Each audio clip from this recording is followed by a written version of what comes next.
Operation Sindoor అర్ధాంతరంగా కాల్పుల విరమణ ప్రకటించి ఆపివేసినటువంటి విషయం అందరికీ తెలిసిందే. ఈ విషయాన్ని ముందుగా అమెరికా అధ్యక్షుడు డొనాల్డ్ ట్రంప్ ఎక్స్ వేదికగా ప్రకటించడం జరిగింది.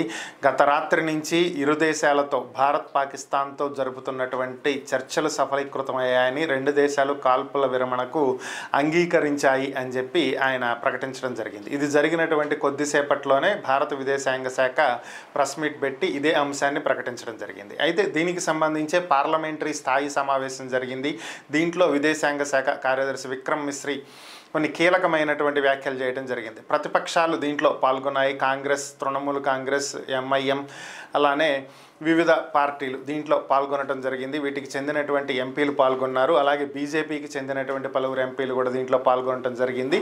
వీళ్ళు అడిగినటువంటి ప్రశ్నలకు బదులుగా ఆయన సమాధానం ఇవ్వడం జరిగింది. 7 సార్లు ట్రంప్ ఈ కాల్పుల విరమణకు తానే కారణం అని చెప్పి ప్రకటించుకోవడం జరిగిందని, ఆయనకు ఆ అవకాశం ఎందుకు ఇచ్చారు, అసలు ట్రంప్ పాత్ర దీంట్లో ఏంటి అని చెప్పి ప్రకటించడం జరిగింది. భారత్ ఎందుకు సైలెంట్గా ఉంది అని చెప్పి ఎంపీలు ప్రశ్నించడం జరిగింది. దీనికి సమాధానంగా ఆయన మాట్లాడుతూ ట్రంప్ దీంట్లో చేసినటువంటి పాత్ర ఏమీ లేదని, ట్రంప్ మధ్యవర్తిత్వం వల్ల యుద్ధం ఆగలేదని, కాల్పుల విరమణ జరగలేదని, ఇది పాకిస్తాన్ భారత్ ఇరు దేశాల ద్వైపాక్షిక చర్చల కారణంగానే ఇది జరిగిందని, డీజీఎంఓల స్థాయిలో జరిగినటువంటి చర్చలు మే 10వ తేదీన డీజీఎంఓల స్థాయిలో చర్చలు జరిగిన విషయం అందరికీ తెలిసిందే. దీంట్లో ఇరుపక్షాలు కాల్పుల విరమణకు అంగీకరించడం జరిగిందని, ఈ కారణం చేతే కాల్పుల విరమణ చేపట్టడం జరిగిందని, పాకిస్తాన్ ఎయిర్ బేస్ల మీద భారత్ దాడి చేసినటువంటి మాట వాస్తవమని, పాకిస్తాన్ ఎయిర్ బేస్లను ధ్వంసం చేయడం జరిగిందని కూడా ఆయన తెలియజేశారు. ఈ సందర్భంగా ప్రతిపక్షాలు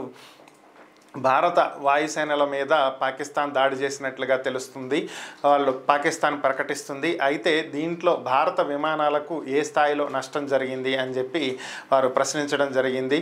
ప్రస్తుతం ఉన్నటువంటి సెక్యూరిటీ కారణంగా ఏవైతే కొన్ని బయటకు చెప్పకూడనటువంటి విషయాలు ఉంటాయి కాబట్టి, ఈ పరంగా ఈ విషయాలను బయటకు వెల్లడించలేమని, కాబట్టి ఈ విషయాలను చెప్పట్లేదు అని చెప్పి ఆయన సున్నితంగా తిరస్కరించడం జరిగింది. అలాగే చైనాకి సంబంధించినటువంటి యుద్ధ పరికరాలను పాకిస్తాన్ ఉపయోగించడం మీద ప్రశ్నించగా, వారు ఏ దేశపు పరికరాలనైనా ఉపయోగించనివ్వండి, వాటిని భారత్ తునాతునకలు చేసింది, ఇక వాటి గురించి చర్చించాల్సినటువంటి అవసరం ఏంటని చెప్పి ప్రకటించారు. ముఖ్యంగా ఈ కాల్పుల విరమణకు సంబంధించి అమెరికా పాత్ర ఏమాత్రం లేదని ట్రంప్ ప్రకటించుకుంటున్నట్లుగా, ట్రంప్ చేసింది ఏమీ లేదని, కేవలం ఆయన తన ఇమేజ్ పెంచుకోవటం కోసం ఏదో మధ్యవర్తిత్వం వ్యవహరించి ఏదో చేసినట్లుగా ఆయన ప్రకటించుకోవాలి అని అనుకున్నాడు, అది చేశాడు.